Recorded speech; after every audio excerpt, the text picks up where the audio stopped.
오늘의 설교 제목은 하나님께 더 가까이 나아갑시다입니다. 지난주의 설교를 통해 우리는 하나님의 뜻대로 자녀를 양육하고자 했던 엘가나와 한나의 열심을 보았습니다. 오늘은 사무엘이라는 영적인 거인의 부모인 엘가나와 한나가 가진 하나님을 향한 열심을 살펴보겠습니다. 하나님께서는 우리에게 귀한 선물을 주십니다. 그 선물이 때로는 우리를 감격시키기도 하지만 때로는 우리를 고통스럽게도 합니다. 한나는 오랫동안 임신을 하지 못하는 고통의 시간을 겪었습니다. 그 기간 동안 한나만 고통스러웠을까요? 아닙니다. 한나의 남편이 엘가나도 한나 못지않게 괴로웠을 것입니다. 왜냐하면 엘가나가 한나를 그 누구보다 더 사랑했기 때문이었습니다. 하나님께 드린 제사의 음식을 한나가 먹지 않고 울었습니다. 엘가나의 다른 아내인 브닌나가 한나를 향해 독서를 퍼붓고 그녀를 멸시할 때 엘가나의 마음도 한나와 함께 상했습니다. 그러나 엘가나는 브닌나를 책망할 수가 없었을 것입니다. 일반적인 가정에서 남편들은 모두 아내의 의견을 존중할 수밖에 없습니다. 남편들이 아내들보다 힘이 더 세지만 많은 경우 아내들이 입에서 쏘아대는 말 한마디로 인해 남편들의 마음은 금방 힘을 잃고 맙니다. 그래서 지혜로운 남편일수록 아내들의 말을 잘 들어줍니다. 그래서 많은 남자들이 자기 아내를 일명 보스로 섬깁니다. 한나를 격동하는 브닌나에게 엘가나는 아마도 한마디 책망도 할 수 없었을 것입니다. 왜냐하면 브닌나가 왜 한나에게 그렇게 하는지 충분히 이해하기 때문이었을 것입니다. 엘가나가 브닌나보다 한나를 더 사랑했기 때문에 브닌나는 화가 나 있었습니다. 그것은 그들이 하나님의 성막이 있는 실로에 갔을 때뿐만은 아니었을 것입니다. 엘가나가 집에 있었을 때도 분명 한나를 브닌나보다 더 깊이 사랑했을 것입니다. 그리고 브닌나의 격동으로 인해 고통스러워하는 한나와 함께 엘가나도 고통스러웠을 것입니다.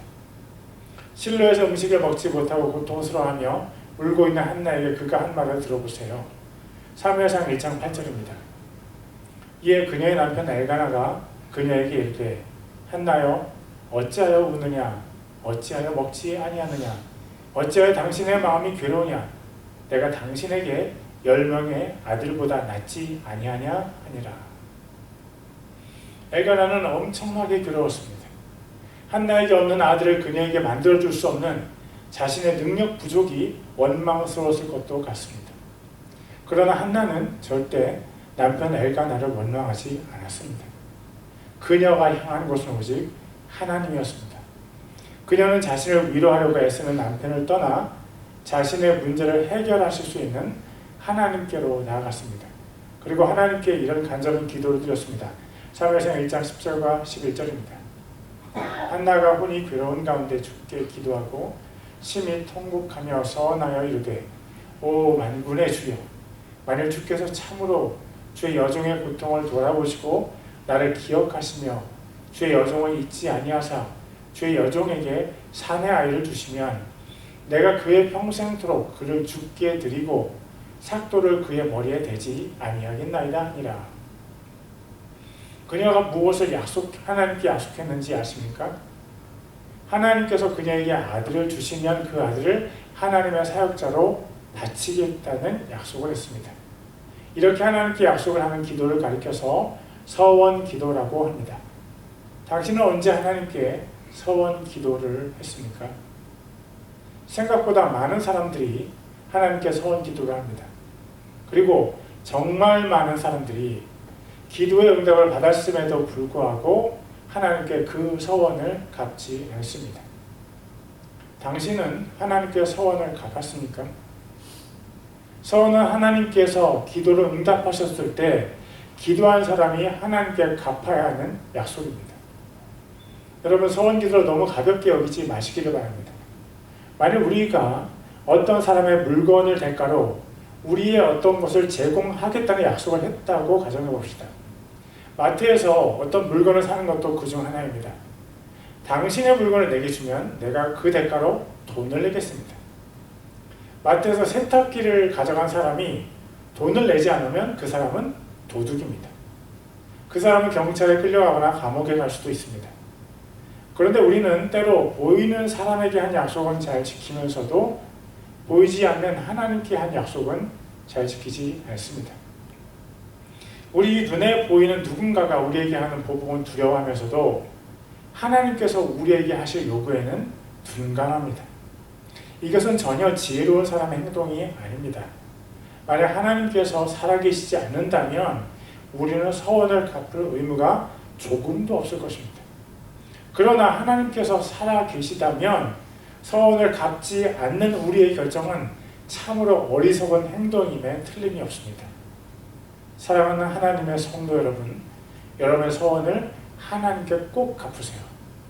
하나님께서는 여러분이 하나님께 한 약속을 갚기를 기다리십니다.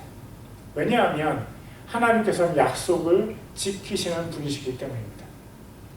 하나님께서 야곱의 서원 기도를 들으시고 그를 축복하셨습니다. 야곱의 서원 기도가 창세기 28장 20절에서 22절까지 적혀 있습니다. 그때 야곱은 자신을 죽이려는 쌍둥이 형 에서를 피해서 한 번도 가보지 않았던 어머니의 고향을 향해서 도망가고 있었을 때였습니다. 야곱이 서원하여 이르되 하나님께서 나와 함께 하셔서 내가 가는 이 길에서 나를 지키시고 먹을 빵과 입을 옷을 내게 주사 내가 평안히 내 아버지 집으로 되돌아오게 하시면 주께서 나의 하나님이 되시고 내가 기둥으로 세운 이 돌이 하나님의 집이 되며 하나님께서 내게 주실 모든 것에서 10분의 1을 내가 반드시 하나님께 드리겠나이다 하였더라. 하나님께서는 야곱의 기도를 신실하게 응답하셨습니다. 하나님께서 야곱이 먹을 빵과 입을 옷을 주셨고 평안히 자기 고향으로 돌아오게 하셨습니다. 그때 야곱은 어떻게 했습니까? 야곱은 자기가 하나님께 했던 약속을 모두 갚았을까요?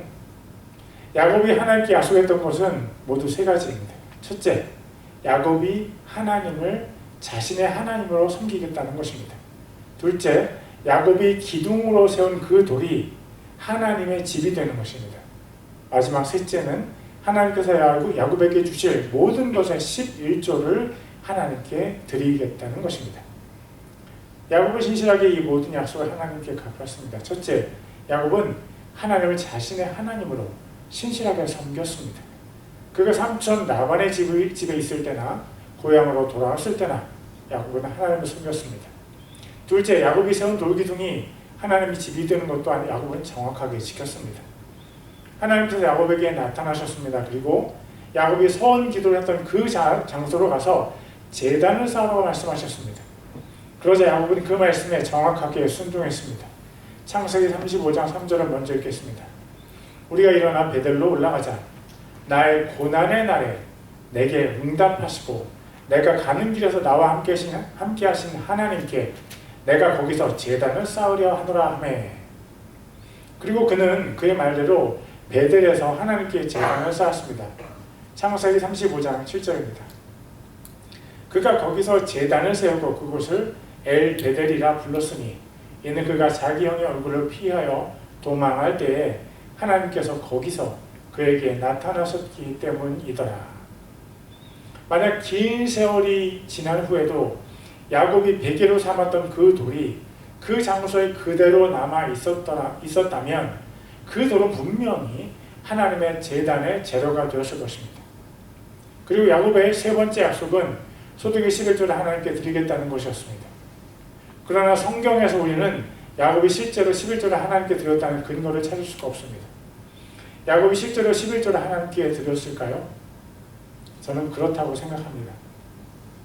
제가 그렇게 생각하는 근거는 야곱이 여러 번 하나님께 제단을 쌓은 것입니다. 제사에 제물이 없을 수 없습니다. 창세기 35장 3절을 다시 읽겠습니다. 우리가 일어나 베델로 올라가자. 나의 고난의 날에 내게 응답하시고 내가 가는 길에서 나와 함께 하신 하나님께 내가 거기서 제단을 쌓으려 하노라 하며. 야곱이 베델을 떠나서 다시 베델로 돌아올 때까지 20년의 시간이 흘렀습니다. 그러나 야곱은 베델에서 자신을 만나주신 하나님을 잊지 않았습니다. 내가 가는 길에서 나와 함께 하신 하나님께 내가 거기서 제단을 쌓으려 하노라. 야곱은 바로 그 하나님께 다시 제단을 쌓고 있었습니다. 이것을 알 수 있는 것은 그가 그때까지 하나님을 계속해서 섬겼다는 것입니다. 그리고 그것뿐만이 아닙니다. 그는 야곱에서 자신이 하나님께 드렸던 약속을 분명히 기억하고 있었습니다. 나의 고난의 날에 내게 응답하시고, 살아계신 하나님 앞에서 다시 제사를 드리며 자신의 약속을 가볍게 여겼을 것이라고 저는 믿지 않습니다. 그리고 세월이 흘러 그가 요셉이 있는 이집트로 갈 때도 그는 하나님께 제사를 드렸습니다. 창세기 46장 1절입니다. 이스라엘이 자기의 모든 소유를 가지고 길을 떠나 브엘세바에 이르러 자기 아버지 이삭의 하나님께 희생물을 드리니, 야곱은 하나님께 제사를 드릴 때 분명하게 희생물을 드렸습니다. 이것이 그의 신앙의 표시였습니다. 그래서 저는 야곱이 자신이 서원한 11조를 하나님께 드렸을 것이라고 믿습니다. 만약 야곱이 11조의 서원을 갚지 않았다면 하나님께서 야곱을 축복하셨을까요? 서원을 갚으라고 여러 번 말씀하신 하나님께서 서원을 갚지 않은 야곱을 이스라엘 민족의 조상으로 삼으셨을까요? 저는 그렇게 생각하지 않습니다. 야곱은 분명히 그의 서원을 갚았을 것입니다. 그렇다면 우리가 사무엘상 1장에서 만나는 사무엘의 부모 엘가나와 한나는 그들의 서원을 갚았을까요? 네, 갚았습니다. 아들을 주시면 그 아들을 하나님의 사역자로 바치겠다는 소원을 그들은 신실하게 갚았습니다. 하나님께서는 그런 그들의 신실함을 축복하셨습니다. 그들이 얼마나 신실하게 소원을 갚았는지 보세요. 그들은 누구보다 더 신실하게 그들의 소원을 갚았습니다. 사무엘상 28장 1절입니다.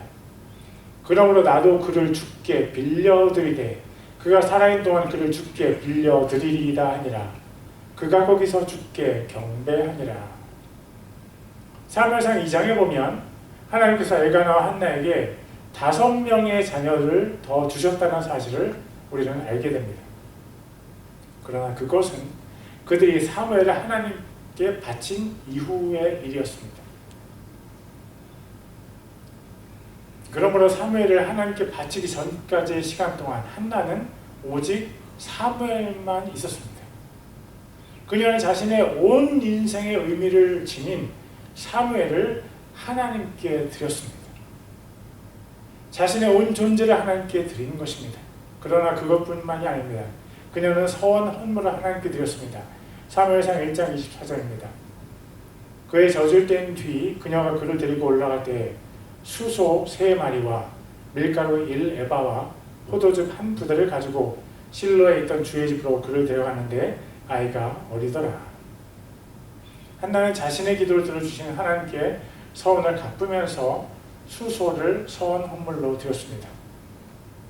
아니, 사무엘을 드리는 것이 한나라는 여인의 인생 전체를 드리는 것 같은데 거기에 또 무슨 수소를 드린다는 말입니까? 사실 이것은 하나님께서 서원을 갚는 모든 사람들에게 요구하신 예물이었습니다. 민수기 15장 8절에서 10절까지입니다. 내가 번제 헌물로나 서원을 갚는 희생물로나 혹은 화평 헌물로 수소를 예비하여 주께 드릴 때에는 그 수소와 함께 음식 헌물로 밀가루 10분의 3 에바에 기름 반흰을 섞은 것을 가져오고 음료 헌물로 포도즙 반흰을 가져와서 불로 예비하여 주께 향기로운 냄새로 드리는 헌물로 삼을지니라.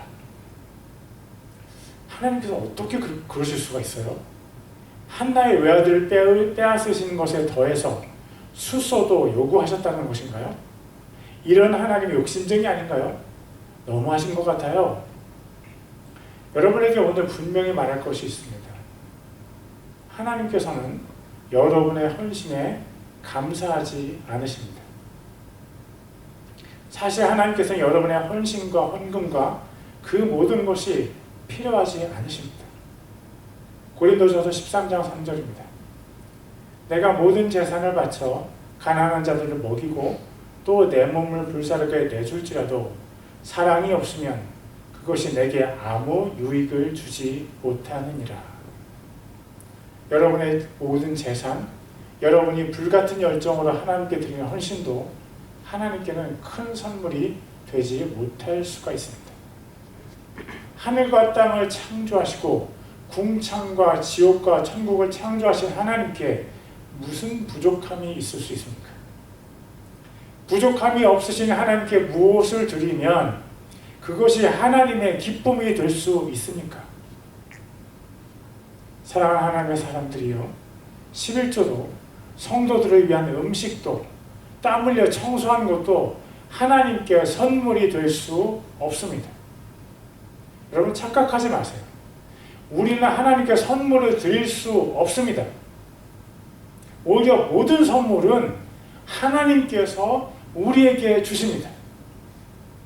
햇빛과 비, 바람과 꽃, 바다와 물고기 모두 하나님께서 우리에게 주시는 선물입니다. 만약 우리가 어떤 것을 하나님께 드려서 그분께 기쁨을 드리려고 한다면 그것은 엄청난 착각입니다. 만약 여러분이 일론 머스크에게 100만 달러를 준다면 그가 여러분에게 감동하겠습니까? No, no, no, no. 절대 그렇지 않습니다. 하나님은 여러분의 외아들을 드리고 거기에 소 한 마리나 아니 소 100마리를 드려도 그것 때문에 기뻐하지 않으십니다. 하나님은 하나님이십니다. 하나님은 절대 사람이 아니십니다. 하나님은 사람의 눈높이를 재지 마십시오. 그렇다면 도대체 왜 우리는 헌신 위에 헌금까지 드려야 합니까? 도대체 한나는 왜 외아들 위에 소 한 마리까지 서원 헌물로 드려야 하는 것입니까? 잘 기억하세요. 참된 예배는 온전히 하나님께 드리고 또 드리는 것입니다. 한나를 통해 하나님의 마음을 살펴봅시다. 한나는 자기 외아들을 하나님께 드렸습니다. 성경에는 자기 외아들을 하나님께 드린 위대한 사람들이 몇 명 있습니다. 그 중에 한나가 있고 또 아브라함이 있습니다. 그들이 자기 외아들을 하나님께 드렸을 때 하나님께서 어떻게 반응하셨습니까? 네, 하나님께서 그들을 축복하셨습니다. 그러나 그 축복을 보고서 하나님께서 그들을 특별히 기뻐하셨다고 생각하지 마시기를 바랍니다. 하나님은 모든 사람을 똑같이 사랑하시고 똑같이 귀하게 여기십니다. 아브라함처럼 당신도 하나님의 귀한 자녀입니다. 여러분 엘리야를 기억하십니까? 바알의 선지자 450명을 죽였고 불말이 끄는 불수레를 타고서 하늘나라로 간 사람입니다. 그 특별한 사람에 대해서 야고보 사도는 다음과 같이 썼습니다. 야고보서 5장 17절입니다. 엘리야는 우리와 같이 동일한 성정의 지배를 받는 사람이로되 비가 오지 않기를 그가 간절히 기도하니 3년 6개월 동안이나 땅에 비가 오지 아니하였고, 엘리야가 하나님 위해서 엄청나게 큰 일을 했다고 해서 하나님께서 당신보다 엘리야를 더 사랑하시지는 않습니다. 인간은 모두 죄인입니다. 모두 하나님의 은혜로 이 자리에 있습니다. 우리 중 누구도 어떤 한 사람도 하나님께 더 큰 사랑을 받지 않습니다. 마태복음 5장 45절입니다. 그분께서는 자신의 해를 악한 자와 선한 자 위에 떠오르게 하시며 비를 의로운 자와 불의한 자 위에 내려주시느니라. 하나님께서 한나를 여러분보다 더 사랑하시지 않습니다. 그렇다면 하나님의 사랑을 왜 한나가 우리보다 더 많이 받는 것처럼 보이죠? 왜 하나님께서 우리보다 한나를 더 축복하시는 것처럼 보입니까? 만약 한나가 우리보다 더 큰 축복을 하나님으로부터 받는 것처럼 보인다면 그것은 착시입니다. 착시란 눈으로 볼 때 착각하는 것을 말합니다. 우리는 축복을 받는 한나를 봅니다. 사무엘이라는 영적인 거인을 낳은 한나를 보고서 한나가 우리보다 더 축복을 받았다고 생각합니다. 그러나 사실 우리가 바라봐야 하는 분은 한나가 아니고 하나님입니다.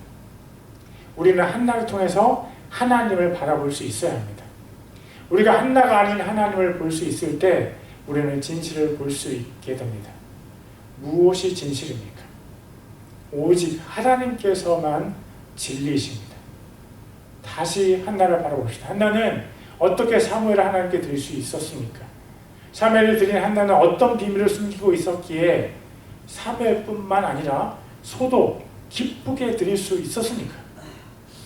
한나는 아들을 드린 자기 자신을 바라보지 않았습니다. 아들뿐만 아니라 소도 기쁘게 드린 자신을 한나는 절대 바라보지 않았습니다. 그리고 한나는 자기 아들을 다시 하나님께 드림을 통해서 그녀가 깨달은 하나님의 사랑을 우리에게 보여줍니다. 그녀가 깨달은 하나님의 사랑에 그 깊이가 있었기 때문에 그녀는 너무나 귀한 외아들을 하나님께 드릴 수 있었습니다. 한나와 우리의 차이는 하나님의 사랑의 크기가 아닙니다.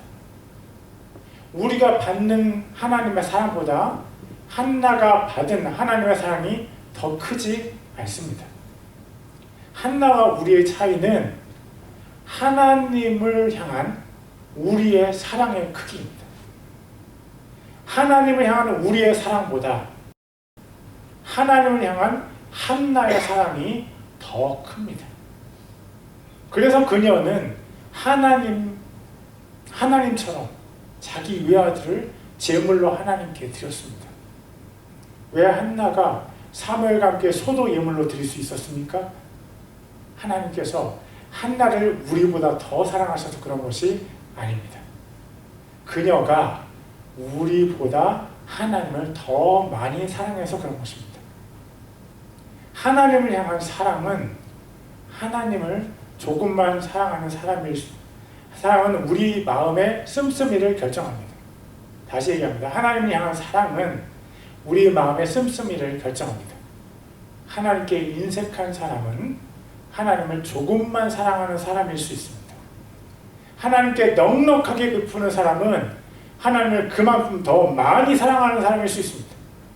물론 교회 헌금을 많이 한다고 해서 반드시 하나님을 많이 사랑한다는 것은 아닙니다. 그러나 하나님을 많이 사랑하는 사람은 하나님께 드리는 일에 인색하지 않습니다.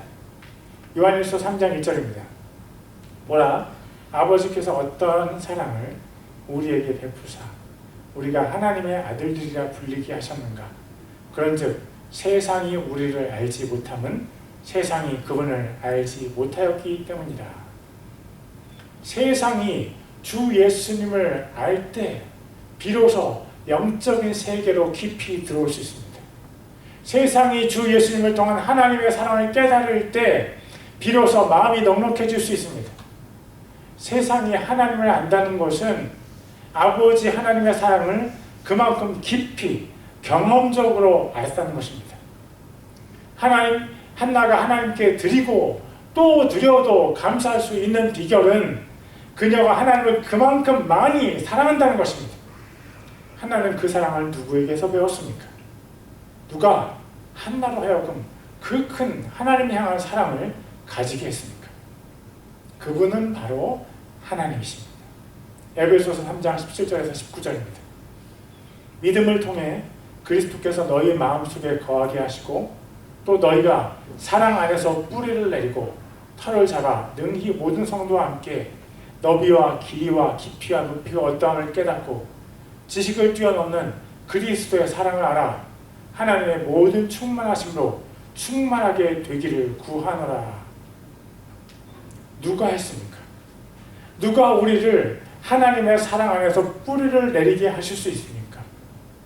누가 우리로 하여금 하나님의 사랑의 너비와 깊이와 높이가 어떠함을 깨닫게 하실 수 있습니까? 누가 우리의 지식을 뛰어넘는 그리스도의 사랑을 우리에게 알게 하실 수 있습니까? 사도 바울은 우리의 마음을 하나님의 사랑으로 가득 채우실 수 있는 분께 기도하고 있습니다.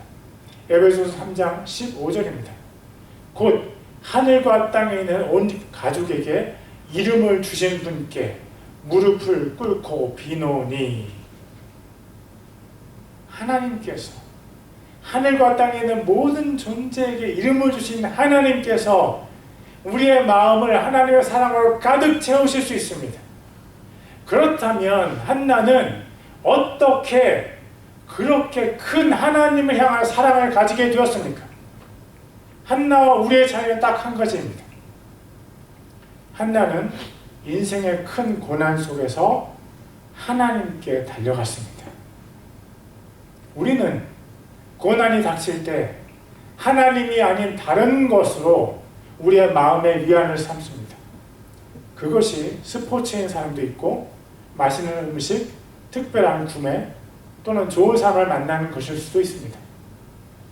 그런 사람들은 웬만하면 하나님께 가까이 가기를 선택하지 않습니다. 마치 하나님께서 무슨 마약이라도 되는 것처럼 하나님을 적당한 거리에서 지켜보기만 합니다. 교회에 와도 그 거리는 항상 유지합니다. 그러나 한나는 어떻게 했습니까? 그녀는 그녀를 그렇게 사랑하는 남편 엘가나도 의지하지 않았습니다. 한나는 오로지 하나님께 나아갔습니다. 그녀는 성막 바로 앞에 있던 대제사장 엘리도 의지하지 않았습니다. 그래서 그녀는 엘리가 듣지 못하도록 숨죽여서 통곡했습니다. 또 그녀는 그녀의 외동아들 사무엘도 의지하지 않았습니다. 사무엘이 적당한 나이로 성장하자마자 그녀는 사무엘을 하나님께 진짜로 바쳤습니다. 그녀는 오직 하나님께 나아갔습니다. 그녀의 눈에는 오로지 하늘에 계신 하나님만 보였습니다. 그녀는 그렇게 강렬하게 하나님 보기를 갈망했습니다. 많은 음식도 그녀는 안식거리로 삼지 않았습니다.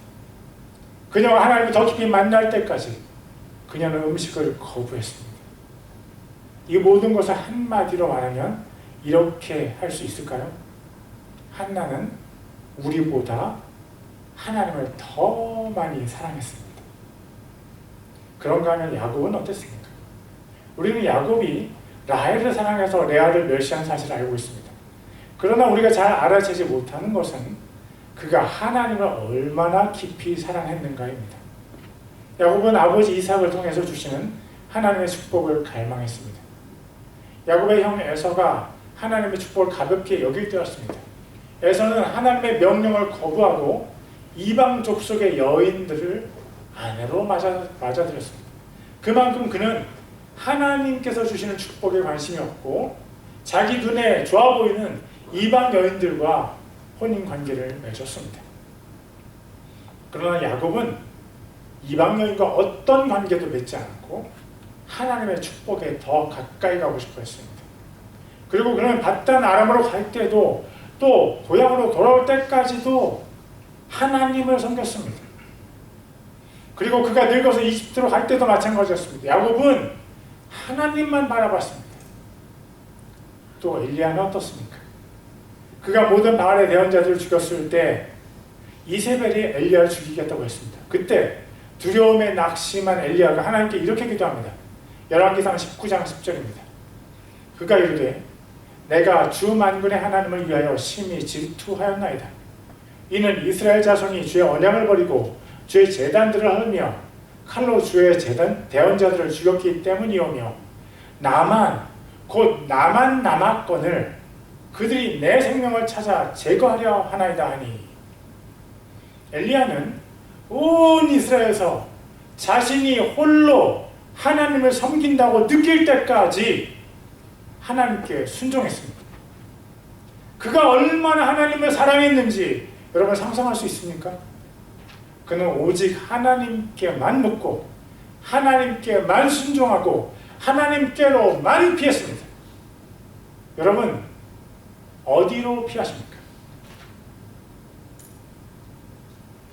여러분에게 세상의 거친 파도가 휘몰아칠 때 여러분은 어디로 피하십니까? 예전에 본 그림이 하나 기억납니다. 폭풍이 휘몰아치는 바닷가의 낭떠러지 바위 틈에 어미새가 아기새를 품고 있는 그림입니다. 폭풍이 휘몰아쳐도 아기새는 엄마 품에 있었기 때문에 평안을 유지할 수 있었습니다. 이것은 우리의 본질을 깨우쳐 줍니다. 우리는 하나님의 품 안에 있을 때만 폭풍에 흔들리지 않을 수 있습니다. 전쟁의 소문과 지진의 소식, 또 폭풍의 이야기들이 우리의 마음을 흔들려고 합니다. 그때 우리의 마음이 전혀 흔들리지 않을 수 있는 유일한 근거는 오직 하나님의 능력입니다. 시편 91편 1절과 2절입니다. 지극히 높으신 이의 은밀한 곳에 거하는 자는 전능자의 그늘 밑에 거하리로다. 내가 주에 대하여 말하기를 그분은 나의 피난처시요 나의 요새시요 나의 하나님이시니 내가 그분을 신뢰하리라 하리로다. 이 세상에서 누가 하나님 아버지의 사랑을 가장 많이 받았습니까? 그분은 분명 예수님이십니다. 마태복음 3장 17절입니다. 보라 하늘로부터 한 음성이 있어 이르되 이 사람은 내 사랑하는 아들이라 내가 그를 매우 기뻐하노라 하시니라. 하나님께서 너무나도 사랑하시는 예수님께서는 이 세상에 어디로부터 위로를 받으셨습니까? 제가 성경을 여러 번 보았지만 이 세상에 그 어느 것도 예수님께 위로를 주지 못했습니다. 예수님께서는 자신을 왕으로 삼으려는 사람들도 의지하지 않으셨습니다.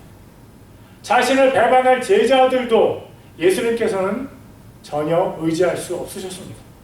누가 예수님께서 의지할 대상이 되셨습니까? 그분은 예수님께서 이 세상에서 죽으시기 전에 남기신 말씀 중에서 확인할 수 있습니다. 마태복음 27장 46절입니다. 9시쯤에 예수님께서 큰 소리로 외쳐 이르시되 엘리 엘리 라마 사박다니 하시니 이것은 곧 나의 하나님이여 나의 하나님이여 어찌하여 나를 버리셨나이까 라는 말이라. 사랑하는 성도 여러분, 여러분은 지금 누구를 의지합니까?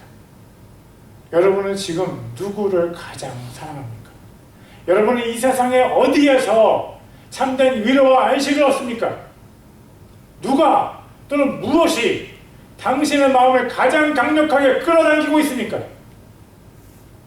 어둠이 깊어질수록 빛은 그 발길을 더해갑니다. 이 세상의 영적인 어둠이 더 짙어짐에 따라서 빛 대신 주 예수님의 사람들은 더 밝은 별이 되어갑니다. 하나님을 사랑해서 하나님을 더 닮아가는 사람들에게 이 세상이 주는 고통은 더 귀한 연단의 도구가 됩니다. 욥기 23장 10절입니다. 그러나 내가 가는 길을 그분께서 아시나니 그분께서 나를 단련하신 뒤에는 내가 금같이 나오리라. 욥의 인생은 그 결말이 성경에 기록되어 있어서 우리에게 그 깊은 고난의 의미를 가늠하게 해줍니다. 예수님께서 그 깊은 고통을 통과하신 후에 가장 깊으신 하나님과의 사랑으로 들어가셨습니다. 사랑하는 하나님의 사람들이요, 힘을 냅시다. 이 세상의 어둠이 깊어질수록 우리를 향한 하나님의 사랑은 그 능력을 우리에게 확인시켜줍니다. 하나님은 사랑이십니다. 하나님은 빛이십니다. 하나님은 우리를 위해서 독생자를 주셨습니다. 우리가 하나님을 더 의지할 때 하나님은 우리에게 더 많은 선물과 축복을 주십니다. 하나님은 이미 다 주셨습니다. 하나님께서 이미 우리에게 주신 축복의 열매는 우리 눈에는 보이지 않지만 우리 앞에 주렁주렁 열려져 있습니다. 한 발짝만 더 하나님께 나아갑시다. 하나님께 한 번만 더 손을 뻗읍시다. 한 번만 더 힘을 내서 하나님을 불러봅시다. 하나님은 결코 우리를 버리지 않으십니다. 그 하나님을 믿고 절대로 못난 자신을 신뢰하지 말고 오직 하나님만 의지하면서 그분께 더 가까이 나아갑시다. 하나님께서 당신을 사랑하십니다. 그것이 변하지 않는 진리입니다. 기도하겠습니다. Let's pray.